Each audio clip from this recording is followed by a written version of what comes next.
Right, abusuafo yema yina ye ho akwaba ediba by Grace TV so the GD secretary ampo adom obia ho ye abusua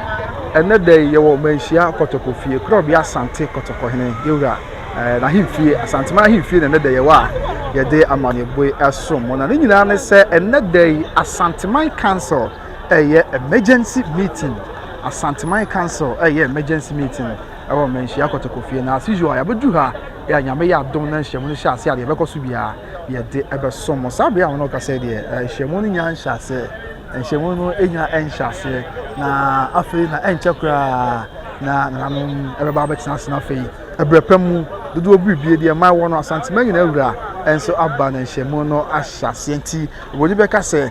in a very scintillating atmosphere ewo Manhyia sabre na ye twamfo ni nyina ede kire ye ho ahwefo na afei bibia enso ewie ye said ye sitienti mo hwe efoni etwa bia ni nyina kotokofie na ye de amaneboy esom ne day said ye si etie ni nyina Asanteman council na emergency meeting a ye ranom ewo Manhyia kotokofie no a na ye de mu amanebo esom enche kra na nana ya wono na oye ukokro oman ya friend say amanten oman hima oho obaye na obetina se enso onti yento aso na yintwamfo yen no fansomo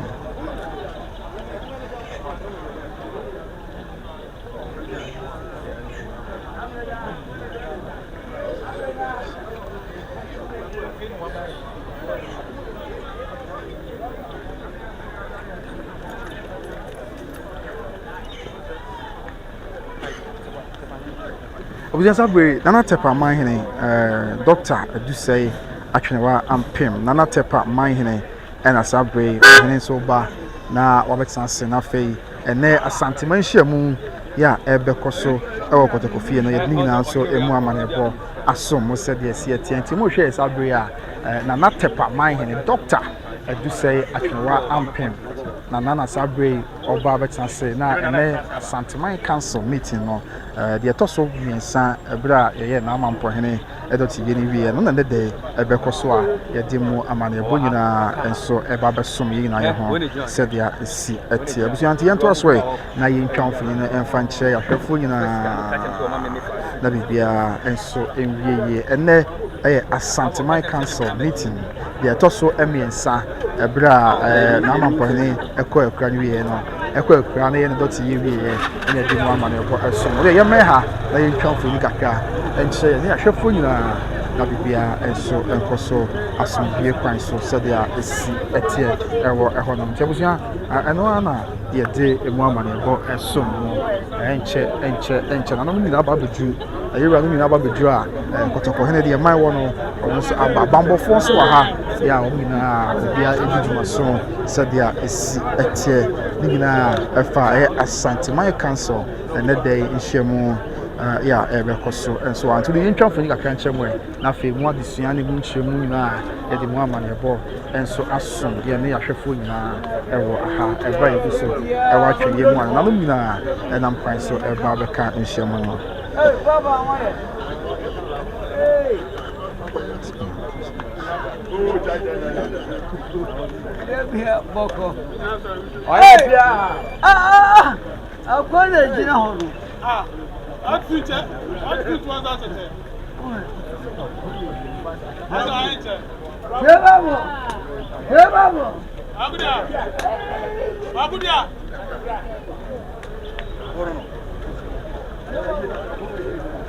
It's very tense, but you can't cut that. And now, Babu Jura say, no credit say, Bambo 4, yeah, Wahano, and Yakuma, Afinana Martin Kunya, yeah, was Asanteman, the Dodono Abba. Once wa enya mayani we didie e wo twedi ampo so ni Yankopon dim se wonyina enam kwan so a wo mo eba abeka ene enhyiamu no enche ene yi na hu se aye na tepa manhene doctor edu sei atwewa ampem yewura ebeduye aye na tepa manhene beduye a wa betina se de esi etie enche kra ena aye sampa manhene so na samba jafla ya otoso emienu ono na sampa manhene na wono nso beduye na okotina se de nso mu asem asom sabi ohene ya oba ebra ehene ohene ya oba awuze chiniye bi ayiriti wo ho na ohene bi ba ebra ehene ebra ewo kwabere ɛwɔ Asanteman mu ɛkakuma aseman no ho abura ɛyɛ Santehene Brimpon mesrɛ meka na mabɔ me mu ase abura ɛyɛ Santehene Brimpon na abura hene ɛna saa abura ne mpanyimfoɔ nyinaa ɔmo so aduru ha na ɔmbɛka ɛnɛ nhyiamu no ɛho nana abura hene chief of abura in the Kwabre province of the Ashanti Kingdom and Asabre na Nabidra Oba Abeka Yeranom ho ne Asanteman Council nhyiamu bibia enso akoso asumdue kwan so said ya isi etie na enye abura nko a yuze nche na Yeranom bi ya aka wonyina enso ababidru na yede eno so madusua ene emu nhyiamu nyina esom ye ne ahwefo yenhwe yuze enche na natepaman hene ebidru ye dabusua abura na Yewura na natepaman hene eba no na tomaye fra no fita said ye nyina ye nim na mpanyimfo aka amia TV said Asante abakosem amamre animu amane etitire no tepa edu dwumadie bi se ya abre bi afita woni Asante agona enam tepa bane na afi babuduro bosumfo enkodin ya okonye de ebo Asanteman enunti eda duba bia na akwaye ne santi ene sa hanyina ayama sabi na nanu maxim kunya bambofo afi be omo a efra chichine benche Asanteman Ghana manma ya wonyina aba ese pagino akwada obi a ewo kotokofie ya ne Asanteman Council nhyiamu no wonyina eba beka ho bi na bibia akoso asumdue kwan so sadia emu enchemu ene emu amanebo nyina enso esi etie ya ye de nyina emu amanebo esom ye ne ya hwefo nti sabre mo hwe ye ne a ene ahembobo ano menhia palace ahemfie bia ya Yewura no mtase bia ya Yewura no mtase edi asem no ho animu ho ana ye wo ya ye twamfo ni kyerem na nanom wo eba nyinara Yewura no mo eba nyina busua onye bi obodura bia akonya bem na twedi amponyankopon ya adom a de ho asem ebesomo kakaya yenim ade fa ohene no eho ade na kunya ya wodi enso na ye di mo nsem asomo sadia esi etie ni nyina Asanteman Council meeting ene na dey nyamia ya adom a yenya akonya na ye de emu adesua ne emu nchemu enso esom ye ni amabibia enso bi obo behene Asante Achimbogu abehene ena oboduna na yankwada bogu na sabogu asante obogu ma hede kan padada afi yento aswe na nanamo a eba no yefa emunsem ensom Yewura no a adu ha no yemfa nanamo ho asem ensom chale kubeso anime ya bisama aja nana yo hene wo fa na yase adanse yase abuzu ya kontinase yase ehene kontinase yase ehene ena enche wonu so ababedura okotinase kontinase yase ehene nana na sabe wonu so abedura oko akotinase ne de munsem nyina enso asom se dia esi etie na yento aswe na fe Yewura mu na yenhwe de yekoso ansa na Nyankopon ya adom a dwumadie na nkasa hyase a ye de nso emu adesua ani mu amane bonyina mapa nyame ya adom a sabe ohene kokroko ba ye de nso mu asem asomo se dia esi etie ewo Manhyia kotokofie ti na no ma hede do no aba abeju onso anya beju ye na kwan so ya sabe wo mo eba ne uze chiye bia yiti ya eba na danse manhene na adanse manhene opagya kotwe Yewura bonsra afiye na adanse manhene na enche kura obeba na obeju se ebra sabe oba Asanteman ni fan na manhene ye wo Asanteman ni fan se ye wo mampon na ye wo eye aman bi etese eye adanse offenso beposo ne Asante asopore ni aman ahodo aka no na adanse enso eka ho bi ti sabe mpo abusua na eye mampon hene kwakura yi de sesi Asanteman ni fa ohwe akiri eye nana adanse hene din ene opagya kotwere bonsra afiriye adanseman nyina wura abusua ye kasa adanseman no ayeni se no eye onse oba Asante ye wo Kwabre ye wo amanse ye wo bosomtwe ye wo miamia ahodo ya aka na adanse man hene ahenkuro no meka traditionally no adanse man na mamre mu man na ahenkuro ene formena nti na adanse man hene na ahenkuro ene adanse formena ye wa Asanteman mu adanse hene wona sabre wadu ha ye de ne ho amanebo somo na adanse hene na yewra opagya kotwere bonsra afi na adanse man hene afi na echi eye na bekwai man hene Asante bekwai man hene nana bekwai man hene nana osei kwadwo Manhyia premier yewra na sabre wadu a ono so ekọ akotena sentina na eye Asante bekwai man hene na akotena se yedi mu asem esom na wadu ha abusua aha eye yene aye na mampon hima na afi na afi so man hima na mampon hima na afi na afi so man hima wo mo na wadu asabre yedi no su mu asem esom se dia esi etie nti mo hwe yene a na mampon hima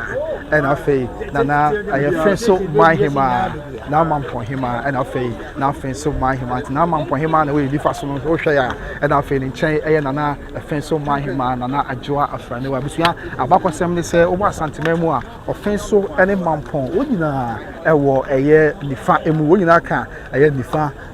aman no eho enti se ejeso anase bi offense so ene mampon wonyina eba na obetena se abomu ana ne kwan so a me sanse wonyina eye nifa aman hene sedia esi etie yento aso na fe yentwamfo ni ya aka emfa nkyere ye ne yahwefo ewo Manhyia kotokofie na bibia enso enwieye sedia esi etie ene Asanteman council hyiamu ya ekoso ewo krobia Asante kotokohene ahemfie ene ya hyase a ye dimu adesua eni ntwemu na esomo sedia esi etie ntebusia sa ene tie na mampon ena afei eye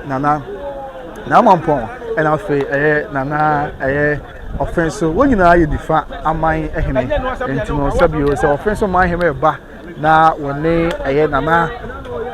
mampon hema na eba na wonyina ye nifafo na mum ye fa na busua mu dia ye nim se mampon bretu mampon ni bretu epiesie Asante mampon ena bretu epiesie ena afei offense enso Asanteman ya won piesie ene achimebua kwanti sabre na afei so man hene na dwamena kenten ya otoso emienu ene mpanyufo na wonso eba na obeka yewra no ho na bibia enso awieye no na afei so man hene na dwamena akenten ya otoso emienu na sabre obedwa ne hufo ni etwagu na edi mu amane bu na so na afei so man hene na dwamena kenten ene obedu no woni nko adehye na afei so man hene ena sabre na abedu ya okotase ne Asanteman hyiamu no edini nyina ewu amane bo asomo mediki aka cha se offenso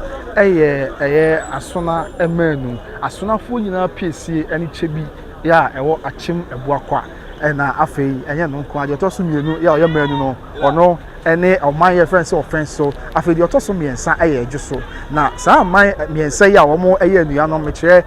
achim ebuakwa ro ye piesie na manu offenso na de otoso miensa oman ya ye friend say ejuso no wo fase ene manso nkwanta enti saa man ya mabobosi wo nyina ya abusua abusua a wo ye asona abusua nti sabre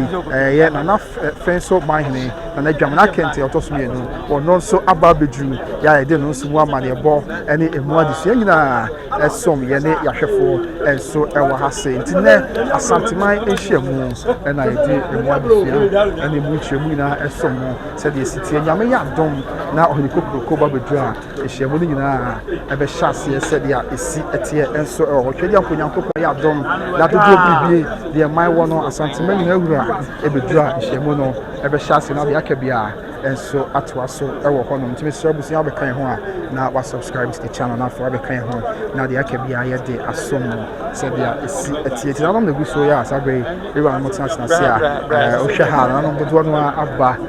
na no nyina nsura ko bekasa no nyina ene wa ba bedu a enne Asanteman council hyiamu no ebekoso asomdwe kwan so ewo hono se dia esi etie jebuzo yentwa ofini nsha hwefo na bibia enso enwieye se dia esi etie na no mu a waba no enye kuma akra na Asanteman nyina ena waba abetu na yede emu amanebo ene mu sabe na adumasa ehene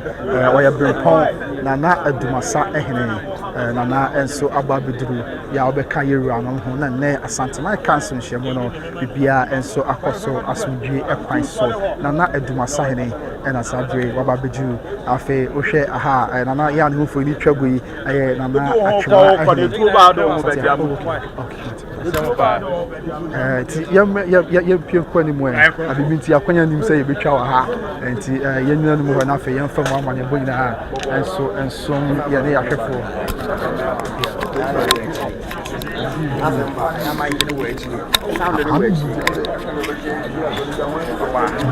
na faso so nebutai na na we chire dodo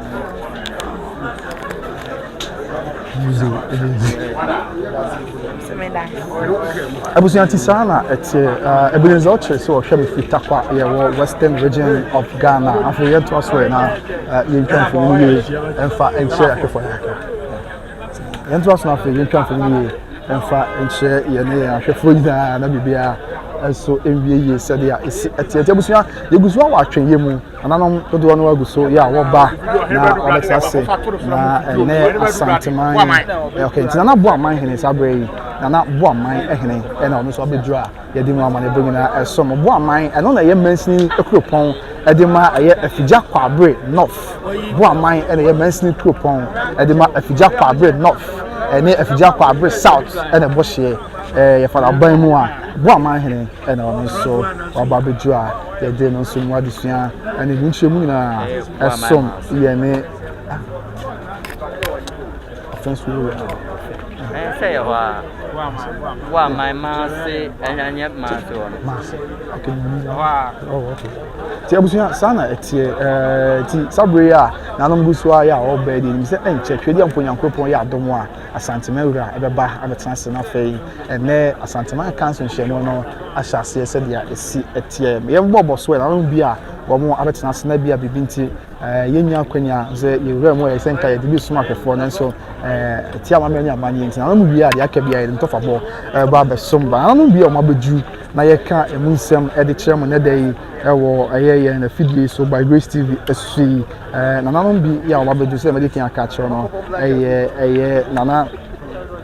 nana sampa man hene waba beju afi fia prehene ono so beju afi nana mem man hene waba beju nana ntotoro so man hene no a ne nana ntotoro so man hene e de wo go so ebra na go so man hene e doti ye ekoso no kra na aba beju onfa na santesem eni agro onfa na som ya osum sikadwa no eni agro kra ya me no ka sei eye nana ntotoro so man hene wono so aba beju hwidie man hene si anamu enso wa akyensu aman hema wono so aba beju kai se enra na akyensu aman hema ye go so ya o ka ho bi na bibia na kai abusia is a Asanteman council meeting ya men kan say emergency said ya kata no ba bonten emergency Asanteman council meeting na dey ekoso a yenso yenya akwanya na ye de emu amanyebo nyina enso esom nti yenkyerkyere nsem ye enkyere ye ne ya hwefo na yenhu de ekoso ne de yankata ewo Manhyia kotoko efie said ya esi etie nti yeguso a ye kyerɛ nanom bi aba beju ti ya kyerɛ traditional council no wo mkwa de wo aba beju medikan akadada ya anye Akyensua traditional council kwa na Akyensua traditional council banum se o manhene ya wa Akyensua ekwa na ajudi ekwa kakra ekwa mse edimfie kakra nie nti o manhema no one Akyamehene na ye nti Akyamehene ya wa Akyensua traditional council ene dey o kan na Akyensua manhema ho traditional council ni na na obedu Akyensua ewo eye go so ekwan no esu nti wa hafomantam no mu awa hafomantam na kai medikin aka da bia ye ka da se ye ka Asanteman no a hafomantam mu de hafomantam no mu nyina yenyi ebi emfrim wonyina eye crop ya Asante kotoko hene ne dia eno nti se bi adanse ni ho a na ebi adanse na ye nyina ye ho a teacher kantanka monarchical historian teacher enso ha oben of them dia na afen so man hene won edi kan pie na chi eye na adanse man hene opagya kotwe bonsra afiriye omo na sabre omo abeju a ye de eno so ho asem esom mo se dia esi etie ewo Asanteman nhyiamu ene day said ya ebesi akoso ntini nyina aye mfonyini ya etwago ewo Manhyia kotokofie na ne die ni ahobrase kwan so ye de mu adesua ye de mu nchemu ni nyina enso esomo afei ye fa no medical care kan no bi ya aba no sanso na mu na no bi a ye ko ye nya akwanya ko mu na bibi nti akwanya amasa ye mfa fidie twa no na no bi a na ewo ho eye ohene ya wono na ye atwemahene eye na entwi agei ohene aba beduru afei enye no nko a afei nana ya waba beduru mi papa nana to ase hene nana jim awre abebio nana jim awre abebio ono na ye nana to ase hene nana enso aba beduru a obeka na nhyiamu ho na bibia enso abieye sadia esi etie afei woto aso a bediki aka ntotro so man se waba abedu sadia esi etie afei ye to aso a na ye kan na chirechiremu ya amahene bi ya aba no sabronum man hene sabronum wa afano ewo Asanteman temu sabronum man hene wono so aba abedu ya oka yewura no mo a wo mo ewo kotokofie bi ya yewura no ehia na de no oka ho ebi MC ohene ba wono so wa ha ya odi duma so pa traditional MC ba kope ya Asanteman mo osom ne Ghana na wono so aba abedu a ye de eno so mo asem esom mo said ya esi ete sabronum man hene ewo ha sanso na aye hwidie man hene hwidie man hene yewura wono so aba abedu ya ne day obeka Asanteman enhie mo no na nya hwidie mu nko a afi ahafo mehame ehene ahafo mehame ehene ono so wa ha mehame ehene ewa ha sei mehame brempon wa ahafo mantam no okakumaseman no ntia busua when you beka say this goes a long way to buttress our argument that the Kumasi state or the Kumasi Traditional Council isn't only limited to the metropolitan Kumasi, neither is it restricted to the metropolitan Ashanti, but transcends beyond the borders of the Ashanti Kingdom, the Ashanti region. Tia dance no bi na etia ya di mu asem esomo said ya esi etia na no busu a sabre wo mo eba abetina se na ene Asanteman council nhia mu na emergency de no menka nsa chance we eputupu na yewura nom ne die ni anbase kwan so yewura nom afre na kai secretary no atwe se eye mandatory na se opiani anu ye bia se na nom nyina ba na bibia enso ewieye Asante somo ayeka no abusua ebia eno Asante somo ayeka no ebia eno no sadia emu nhemu nyina enimu adesua enso esiti ayede ebi asomo na bibia enso ewieye ntia ha atmosphere ni very very charged abusua sabe am no ka say it's a very charged atmosphere ewo the Manhyia Palace, the seat of the king of the Ashanti Kingdom. Manhyia kotokofie ha very charged here pa woni efrechichi ene bencheye na no maten kunya wonyina aba abedu sansa ohene fra na no nyina aba ebe ye wa family eboa ama bibia enso ehweye sadia emu nchemu ene emu adesua enso esi atie ewo hono nti ebise enche na kuma wo man hene na so baba bedu sanso na nyame ya dom na brepam ye na kuma wo man hene ba enche na dwaben hene dwaben man hene na so baba abetina se afi na no ma hodo ya aka wonyina beba sansa ya Asanteman nyina nti enche ebise nyame ya dom ajape krom wonyina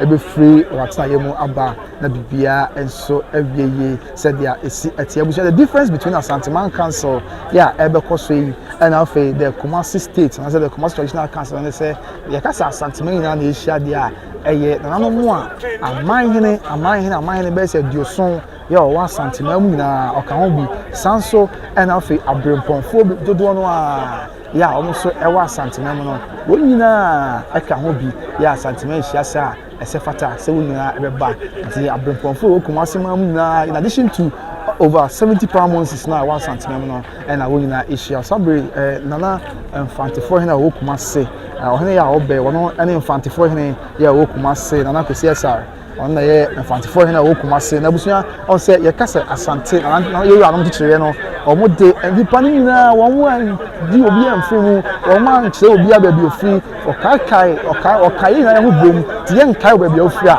ebi adanse ye ene de twagu ya me asum ye ohene ya obi twa mu ko ye nkire won na ye mfantifo hene ya wo Kumasi ono ene ye mfantifo hene ya owo aye Kumasi hase nanso oka Asanteman hia mo ho oka Kumasiman hia mo ho enti wo ba Kumasi mpa abusua na mfantifo hene ya owo Kumasi ayi oka aye Kumasi nifa is part of the right wing or the right division of the Kumasi State, or in better words, the Kumasi Traditional Council. The Kumasi mine chiremua, na now for anti-for in Obicha Muko, okay, Kumasi mine no eho, ya, okay, Nifa, Feko, no Nifa Feko, ya, now so for him and point in the down on Nafe, na kwanta kesi na edi fa na to so mienu afina na bebre ne eka ho bi na nanom aka na domi abra ne kumeche kumase domi abra ne nanom ka ho bi no emfantifo ne wo kumase na emisai oka the right division of the Kumasi State ya enye asemketu akra na nya no nko asanso na abusua kwofo ne wo Kumasi ya na abankwa ono so eka the right division or the right wing of the Kumasi State kwofo ne ya wo Kumasi no ono so eka the right wing or the right division of the Kumasi State enso ho akra abusua nchemu mo adis and the Dimina Sam some na Pia and the mega Asanteman Council meeting. Yeah, because so a day said an animal at term,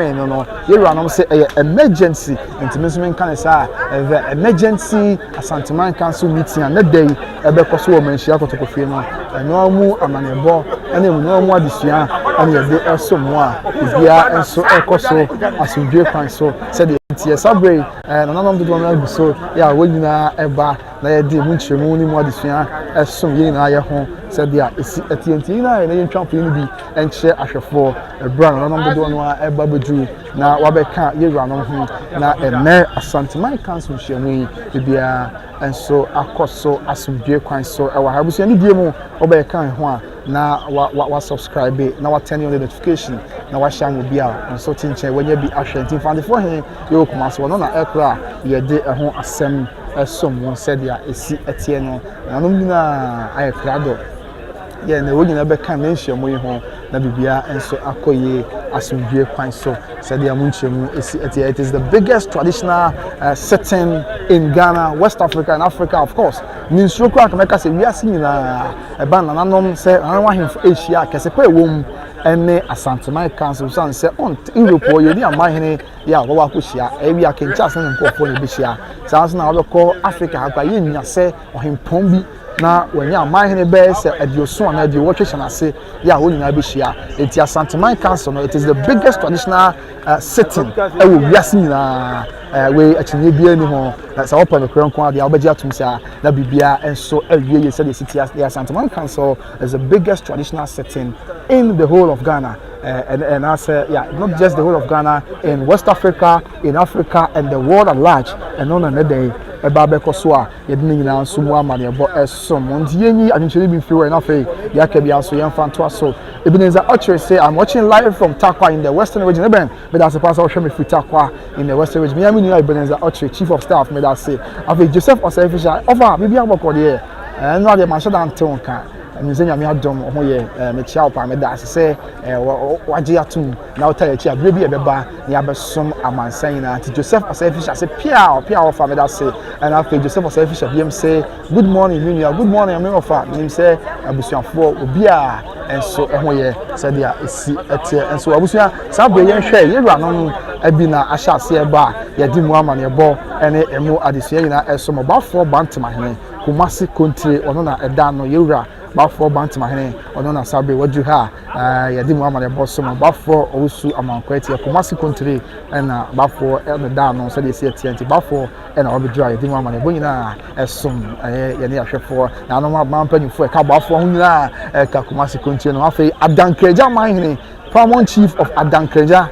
traditional area in the Manhyia province of the Ashanti Kingdom. Adankreja manhene woni Adankreja manhima e na sabe omoju ha ye de no so mo asem esomwi Adankreja manhene e na fe Adankreja manhima omo amanse anti Adankreja manhene na e na sabe waju na ye bretu ni Adankreja manhene e na fe na mamponten kwa abre mamponten hene na waju ya fe Adankreja manhima na ahima so na waju ha obeka na Asanteman hyiamu no ho na bibia awieye said dia esi etie na yedi mu amane ebo yedi mu nchiremu ani mu adesua esomo said dia esi etie okay enti nana atwuma boko hima nana atwuma boko okay nana atwuma boko hima ene oba beju a yedi no nso mu amane ebo ɛne mu nso adesua ɛsom yɛ ne yɛhwɛfoɔ na bibia nso awieye sɛdeɛ esi ɛteɛ ɛwɔ hɔ no yɛnto aso na afei deɛ aka bia nso yɛmfa emu nsɛm nsom ho sɛdeɛ esi ɛteɛ. It is the Asanteman Council meeting, emergency Asanteman Council meeting. Yeah, mechanic said the area no kama yeti bi no emu amanyebo and ye dey somewhere sabre and you would say a very charged atmosphere, a very charged atmosphere at the seat of the king of the Ashanti Kingdom. And they dey amanyebo Bremo said ya esi eti abrafo so ha ya omu na edi dwuma so na no kwene se busua na magi bibia di magi bibia to me se no kre Asanteman mu som no na no mu a Asanteman mu wo mu fa wo mu som edi agro kra esan se ene da ene ya na go so ye go so na no bebre na wo ho na no pe wo nyina ba beju ya di mu amanebo esom said ya esi eti enso wo ho no nana ya wo beju he. Okay. Nana no was a Kwaman acting president. Okay, Pia Akraba. Okay. Such a Kwaman acting president of the traditional council. Once such a Kwaman Mahine Ekwa Film Pimino and a Dionu Bakumu. A film Pimino and a Dionu Bakumu and a such a Kwaman Mahine Ekwa na Saturday Nana mo tree and Bobby Dry didn't want money about something. He is the acting president of the Secretary Kwamai Traditional Council, of course, the Secretary Kwamai State in the Secretary Province of the Ashanti Kingdom. And they didn't want about some of the Secretary Kwamai and some Ebetor anymore and check crown a trading on Ponyango Pandaroma. You are actually near the Dishabrantia, yeah, or Babano Echo, Apotan Patem, the Bepemu Aba, ABCBB, and the actually do be now, all Secretary Kwamai, you know. And I'll be too ya didn't also want some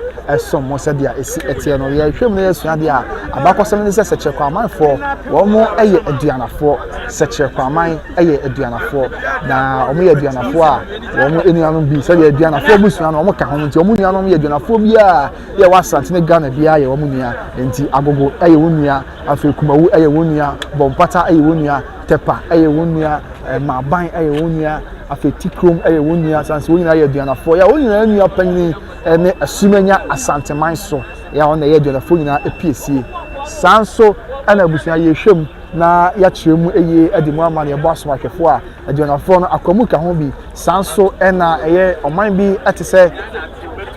akwamu ka ho bi sanso ena oman bi atese eye suma doma wonyina aka aduanafo ho ya wo piesie ene wonyina piesie ene amanya friends asumanya Asanteman so asumanya kro ya wona yedunafo nyina piesie no abusunya oba Asanteman mu no a ena Asanteman benkum no woda no nti wo ya Asanteman nyina benkum ni medikan ya catch wo da mpanyimfo kam ya ti bize oba Asanteman mu a nanom ahemfo bekire nanom amanhene no ye de hiatum yo nanom a ewo nifa ena nanom so asebio ewo bonkum nanom bi wo nifa ena bi nso ewo bonkum bekire ohene tenase a nanom bi tena yewura enifa so ena bi nso tena yewura ebonkum so nanom a etena yewura enifa so no de oda wa no nifa no oda no eye na mampon ehene ena fe ba bonkum so a de oda no oda ye bonkum no ano eye yewura eye asumenya manhene Asanteman benkum ye ono aso ena eye aduanafo nyina epiesie ewo atiasfo asase so ye de no nso mu amane bo nyina esom se dia esi etie. Okay, tinana pampa so ehene yewura na pampa so ehene ena sabe obabedua obetsanse obeka yewura nom ho na ene Asanteman Council nhyiamu bibia enso akoso asomdwie ekwan so ewo ehonom na pampa so ehene wono ena sabe wababedua ye de nina de esom no sadia esi etie yewura pampa so ehene ena waba abedu na busuya na nom dodo no a ena nkwan so ba na nom dodo no a ena wonyina na nkwan so a ye de mu amane bo ye de mu nchiremu any more this year so more said there is a piano right but on here there I say good morning guys, good morning, the ever beautiful piano right me that say wajibre now we share sabre and so that is how it is. And these are stars, some of the stars that we are supposed to expect at today's Asanteman Council meeting happening at the Manhyia Palace, the seat of the king of the Ashanti Kingdom. Sabre, and I'm not being performed to be a bunch. When I obey a abontem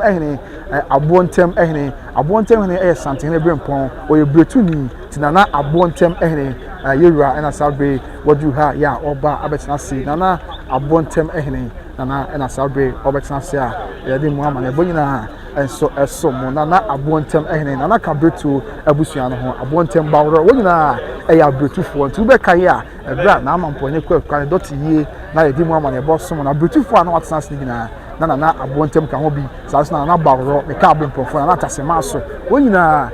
abrempomfo ye wo kumase eman mu ya oye abretu efo afa ye hwai sabre nana tafo hene ye kumase tafo hene nana tafo hene na sabre nana enso eba abadui nana agimfempon yera nana tafo hene na bufo hene etwagwa edi mu amane bo esom mo sede a esi etie nana tafo hene ono a na ye kumase benkum hene afa nana tafo ehima nana nso abadua oko akotena sete nana tafo hema na okra ye de emu amane bonyina enso esom sede a esi etie na busua tafo eye santene brempon tafo eka kumase eman ne ho tafo eka kumase benkum efekuo no ho de tie ne se tafo ena da kumase benkum efekuo no ano eye tafo de wo kumase a ono na da kumase benkum fekuo no ano sanso ena eye askore mampon eda nifa efekuo no ano so de a esi etie enti abusua ye kyerkyeremu ye na ye di mu adisua nyina asom ye ho a de tie ne se abele bia ya ohene betena se kumase memu a kumase benkum no na tafo hene ono ena da no ayinfo bi eka kumase benkum ho eye kwabre heman ehene na sa wansa ono so eka eye kumase benkum efekuo no ho afi na no ahodo ya aka wonyina enso ka benkum efekuo no ho na waye wafam de edeboa eba bibia enso ye nti tafo hene yebetumi akan customarily say he is the Kumasi benkum hene the same vein we can say that tafo hema is the Kumasi benkum hema ya edi mu amane boyina so esomo said the city said the yebetumi aka say askore mampon hene customarily no yebetumi aka say oye the Kumasi ni fa hene na askore mampon hema so eye Kumasi ni fa hema in the same way yebetumi aka say bantama hene amamre mu no customarily no oye eye Kumasi continue say Kumasi continue fekuo no ba for bantama hene da no na bantama hene so yebetumi aka say oye Kumasi continue ma of course enim say ba komu fekuo no so a yewura achamfo na na asafo hene achamfo asafo bwache agima bunsu no na eda akwamu fekuo no ano achamfo asafo bwache agima bunsu heads or leads the akwamu division of the Ashanti Kingdom said ya isi enti yeka say akwamu ne Asanteman mu ana say Kumasi mu a no ane achamfo asafo bwache agima bunsu na yenkyeremu yesa busua even though na asafo hene ana say akwamu ne or divisional chief Asanteman mu and then na bantama hene also divisional chief Asanteman mu ne mu ahemfo bienu whom say omo ye divisional chiefs there and so they wield the powers of a paramount chief. They say they wield the powers of a paramount chief. As the person mentioned say omo ya abempon for there so omo kura dibre akura kwanya say aman hene and to over the Ashanti Regional House of Chiefs Bafo bantama hene is a member of the Ashanti Regional House of Chiefs. In the same vein the akwamu hene who is the asafo hene otumfo akwamu hene is a member of the Ashanti Regional House of Chiefs. So omo ya abempon for there so omo kura dibre say aman hene. Okay, so nana bechi about to us with education, but nana bechi mine nana Joapo Jamana say wa nana bechi mahima fachemi nana bechi mahima and a sabre and also abejuha nana bechi mahima bechi in the Alpha region from Abemwa and Watano South mention emu administrative wise Watano South mention emu half mountain bechi mahima and abejuha fe asamai mahine bosomtwe asamai mahine nana enso abejuha what else dey mo amane bo eso mo se dia esi etie bosomtwe asaman manhene na na obeju no asaman o manhene ya robosomtwe empatem ho na nso obeju ya di mo amane bo nyina enso eso mo se dia esi etie yento aso afi ye hwa sabe Asanteman benkum hene e na pc esumanya manhene na sabe wa babeju a ye de no nso mo amane bo esom odene ho ochikusi entrama Asanteman benkum hene de na fo nyina EPC ene esumenya manhene odene ho ene wabeju no wo mining engineer by profession esumenya manhene ene wabeju na fe miame na Asante Achim agogo manhima miame na wabeju a ye di mo amane bo nyina esom nana Asante Achim agogo manhima ena waba abejua edini na mu amanebo esomo sedia esi etie nana Asante Achim agogo manhima ena waba abejuna na sewa afrakoma anasa na afra koma se wakusi obodum asante achim agogo Manhyia na afra koma se wakusi obodum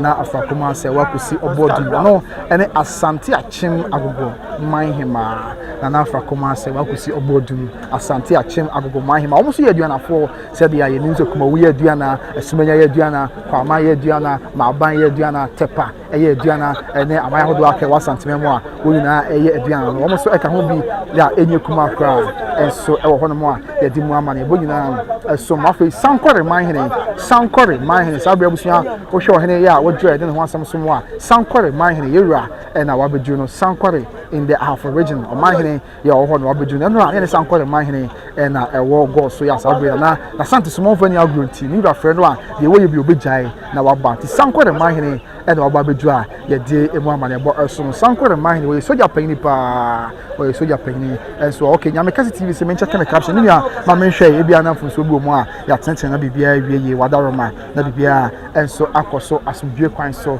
ewo ehonom sedia esi etie mini ameda se watia me na so wadaroma me behwe ya tenten ye Steven Ziano enso hwe free the United Kingdom and ono so di ojan century ni na so fire and all the attire chi sedia esi etie ewo ehonom a enye kuma akra enso so ewo ho abusia sa ene tie me so ba na wa like na wa comment na wa share na onua bi ote ba bi wono so anya bi ahwe na bibia enso awieye sedia esi tie na me guso ameka sankore Manhyia eho asem sankore Manhyia okay so we na atwema kwa ho Manhyia na ampoda kwa na so aba bedu ya obeka yero anom ho na ene hyiamu bibia enso akoso asudwie kwan so na atwema kwa ho Manhyia na amponsa kwa yewura and oba bedu asabre ono so ekotena se na yedimu amanebo esomo afi Benjamin Owusu Ben so hweme from New York City. Wow, Ben, thank you very much, okay, for watching me all the way from the the New York City in the United States of America. And you know what, yeah, me ma Mary Asantua me on the brown and of a junior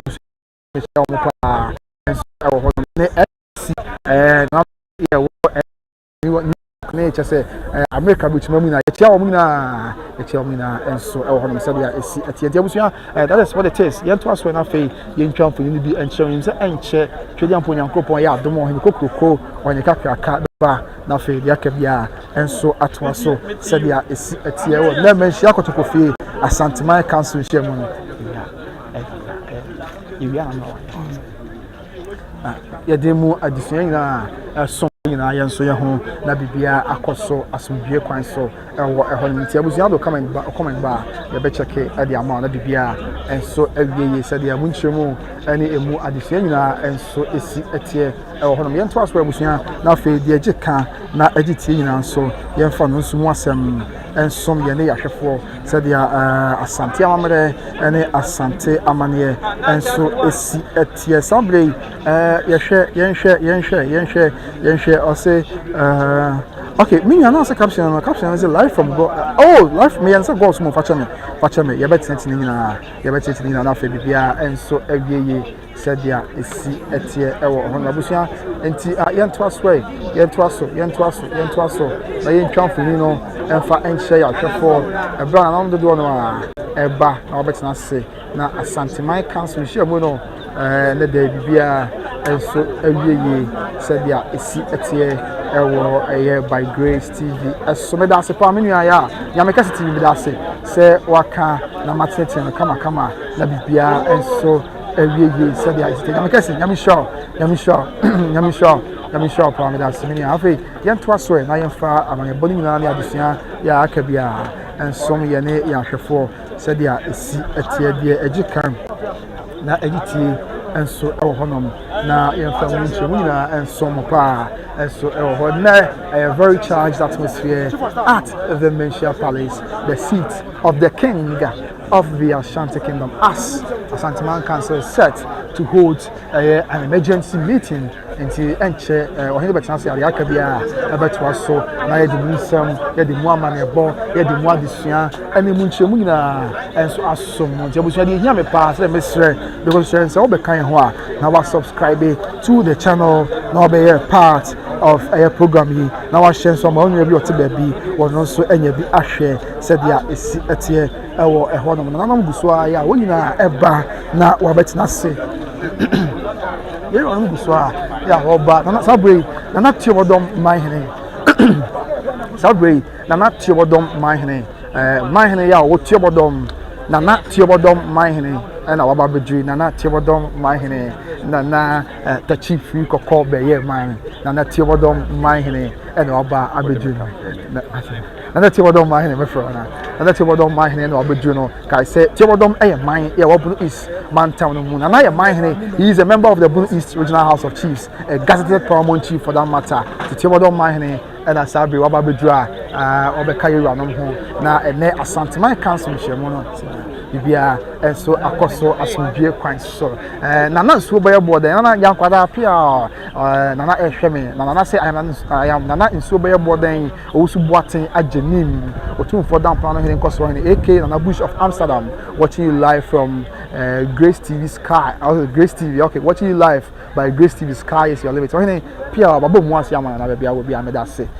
pra nyame ensure sɛ wagye brɛ na wo hwɛ me ye chia busuafo nyina enso ɛwɔ akontuo mu nti sabre nana pampa so hene ɛna wabedru afi nana Kenya se number 1 Manhyia ahafu Kenya se number 1 Manhyia ahafu Kenya se number 1 Manhyia ya ahafu Kenya se number 1 ɛna wabedru a obeka ene day enhye mo no ho nti nana ahafu Kenya se number 1 Manhyia ɛna wabedru afi nana adanse hene yewura nana adanse Manhyia ɛna wabedru ya what's say afi nana fin so Manhyia nana dwamana kenten ya otoso emienu nana ɛna nso wabedru a okotsa asɛmnti wonyina nana adanse ɛna afi nana fin so omo ya Manhyia ya omo ka the nifa division of the Ashanti Kingdom Manhyia ya woni fa no omo nyina aka ho bi ya omo nyina betena se na afi ne hyem no bibia bi afi nana Japekrom Manhyia Nana Japekrom Manhyia. Japekrom is in the German South District of the Bunu region. Nana Japekrom Manhyia Okatachi na Southway Obedua Yedimu Amanebo Esomono. Paramount Chief of Japekrom in the Bunu region and Awaba Abejuno Afe Nana Asafu Hene Yera Chamfo Asafu Bachi Ajima Bunsu 2 for Komune and Asafu Hene no Abejuno Afe Nana Bompata Manhyia Nana Ifa Apenten Nana Enso Newo Eye Bonkumso Nana Eye Bompata Manhyia Obunkum so and after an answer for him, I won't faso and so ho afe nana continent say Manhyia nana continent say Manhyia nana continent say Manhyia oje abo amankwa dunam nana continent say Manhyia yera and asabe wabedra oba abeka enhye mu ne ho na yedi bibia and so asom said ya esi etie continent say Manhyia and so aba bedru ya yecheche mu e de kire amanebo yecheche mu de kire ya hwefo nyina and so ho ntiabusua continent say Manhyia and so Abba Abidru to be a part of today's emergency Asanteman Council meeting at the Manhyia Palace. Sabre na dwaben Manhyia da sebre otu osrebo yewura and Abba Abidru no na dwaben Manhyia former chairman of Ghana's Council of State na dwaben Manhyia da sebre otu osrebo yewura and Abidru sabre ya yedimu amane bonyina and so esomo said ya esi etie da sebre otu osrebo Asante Dwaben Manhyia Nana has reigned since 1971. Otana kunya so afia pema hankuna de so ba komu da sebre otu osrebo the paramount chief of Dwaben traditional area in the Ashanti Kingdom of Ghana. He is no other than Dasebre Otu Osrebo, 54 years on the throne as the paramount chief of Dwaben and also a member of Ashanti Kingdom, a member of the Asanteman Council. Of course, not just a member, an integral member of the Ashanti Kingdom. Dasebre Otu Osrebo no and Asabe Obedua yedi mama ne bo so Sabre nana atwema kwa wo mahene yewura nana atwema kwa wo mahene na afi nana tere de hene nana and Obedua yedi mama ne bo so no nti nana atwema kwa wo mahene ne dikan and nana tere de hene and so edi nana achi amamre ne amane kwan so and yedi mama ne bo so no Dasebre Otu Osrebo Dasebre Otu Osrebo Dasebre Otu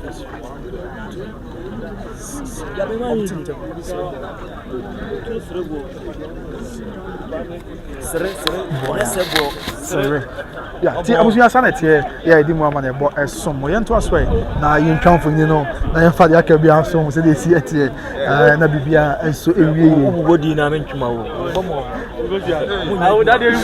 Odiati sanete ya ekoso na yedi mu amane bo nyina esom no se de tie bo so oku esanam guso aya oba sanse asante som no yewura no mama ya tie se sanete se bi unya fato wo so obaso mu a ensuo mu awia mu uso aya se bi mesremeka uso aya yade tie yade nko a na yensuo dia na wo se oba na obasum sikadwa obasum de wote kokoso no anti ene yedi mu amane bo nyina esom no eso ewo by Grace TV so much to adwin chaba e bia wo hwe me free bia de ba making kan ma na yin na ya hu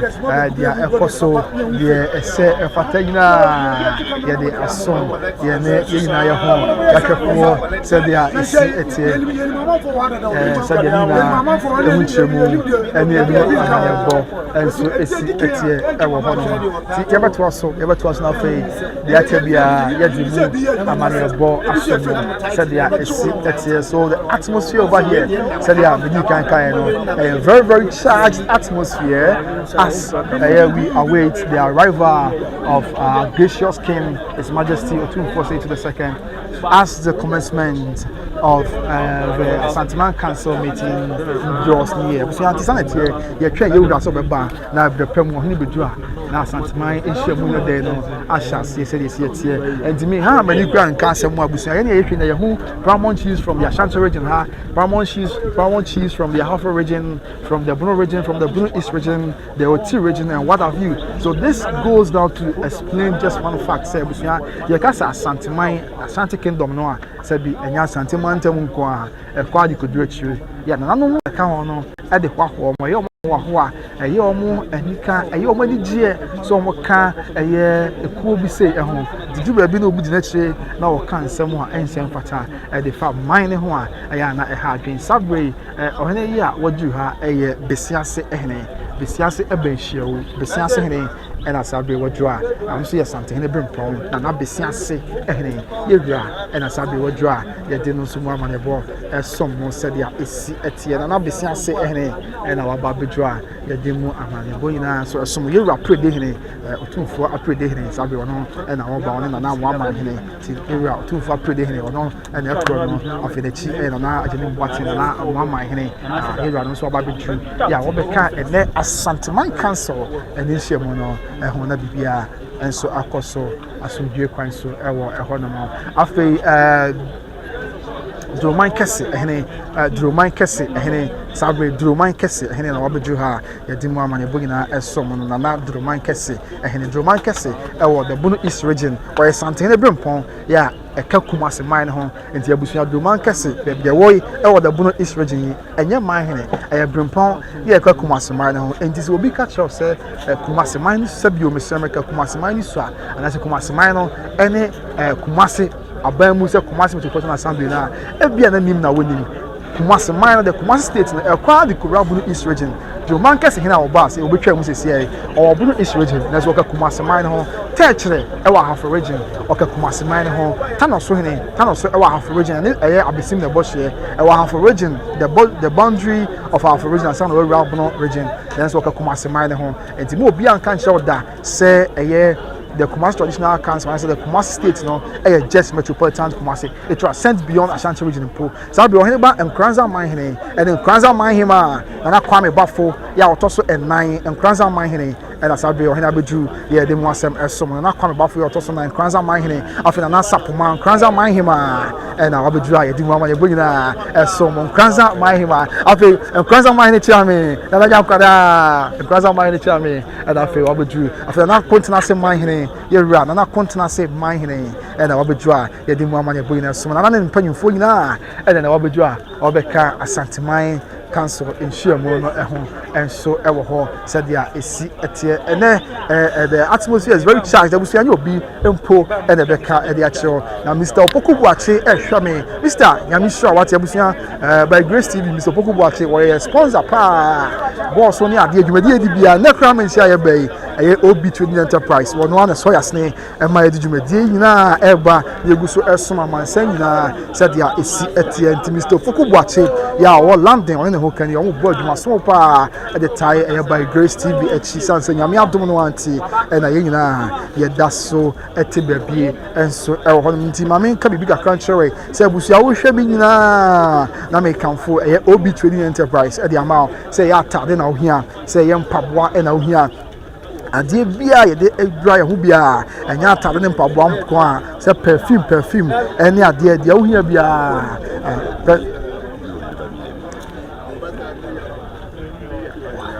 perfume ne ade de wo hia bia busia obi trading enterprise ho and I was okro nti mame fa obi trading enterprise and number into there and tempa wa wo hwe me no say o pa atade o pempaboa o perfume ma ho nye ha ne kokumase South Central Junction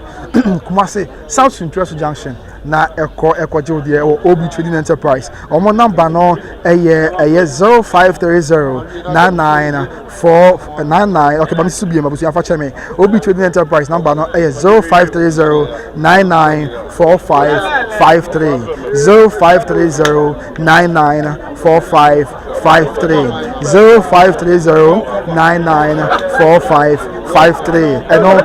Ghana number ya abusia se o perfume o pe atade o pe mpaboa de papa na American farmer wo abusia entare ne man de dos ne bo papa ne de e se obi trading enterprise na afei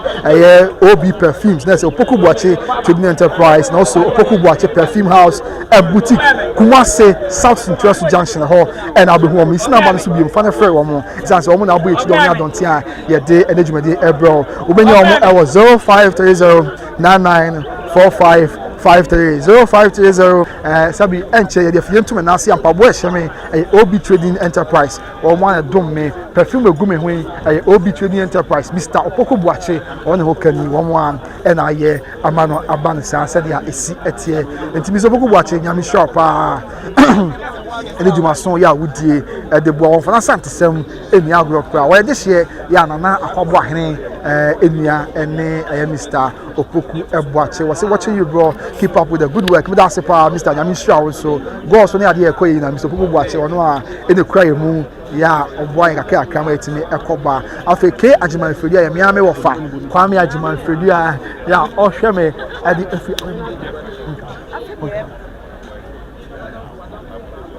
Yami wofa kwame ajiman fedua ya ohwe me ede efri ohwe me ede efri Canada me wofa kwame ajiman fedua ya ohwe me ede efri Canada me chia pa Toronto Ontario na me wofa ohwe me wofa eta by Grace TV achi pa ya wode Bible pani akoma pani mo bi betimi bia ede eboa ya by Grace TV ya da se ya chia we antimage ya wo Primate Health Services Toronto Canada of Joseph Osai Fisher obani nyam sure wate free bra obepie me live feed so onyeme muda da bia me djumadi bia say live say post production ogba now do comment abanya mi sure man wate na wonye wakoma so ade pa emfama say wasi age by Grace TV atum no me say so hene say wonye wakese na omie adum insurance so emfa emma na Mr. Opoku Buache Joseph Osai Fisher as a thanks for the education about the differences between Asanteman and Kumasi traditional council with us powerful shiny creations yenu ansem hwe ne wo Kumasi a ono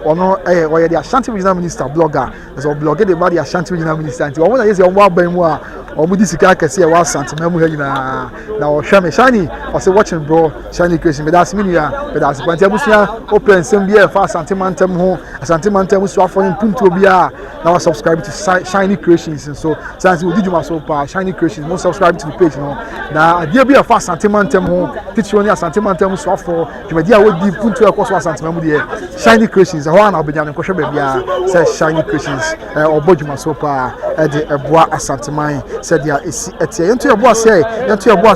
na fe dia ka bia so yemfa mu amane ebo yemfa mu adisua nyina emfa ensomo said dia esi etie enche na nhia mu nyina